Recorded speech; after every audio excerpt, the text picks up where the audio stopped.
दरियाए प्रस जनूबी अमेरिका में दरियाए अमेज़न का एक माविन दरिया है।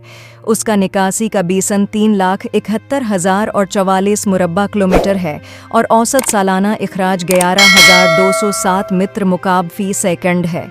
ये दरिया अपना नाम आल्टोपरस नेशनल पार्क और प्रस है सोबा और उसके मुआफिक पौरस ज़िला के साथ रखता है, जो यूक्याली इलाके में पेरू के 4 सूबों में से एक है।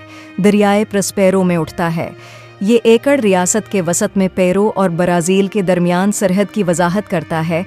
फिर 2,31,550 हेक्टर 5,72,188 एकड़ सांता रोज़ा डो प्रस नेशनल फॉरेस्ट की सरहद के साथ थोड़े फासले तक चलता है, जो कि 2001 के बाद एक पायदार इस्तेमाल के तहफ़्फ़ुज़ का योंट बनाया गया था। ये दरियाए सांता है रोज़ा से मिला हुआ है, परस फिर मानुएल अरबानो के ज़रिए शमाल मशरिक़ में बहता है। ये अजीम डिप्रेशन के निचले हिस्से में एक मुसलसल जंगल से गुजरता है। दरियाए मेडेरा के दरमियान वाक़ा है, जो है ब्राज़ील के बलवा पत्थर के सतह मुर्तफ़ा के किनारे पर है, और दरियाए यूक्याली, जो उसकी बुनियाद को गले लगाता है। एंडिस 2008 में बोलिविया की सरहद के करीब दरिया के बलाई इलाके में कोलंबिया से पहले की एक नामालूम तहजीब दरियाफ्त हुई थी।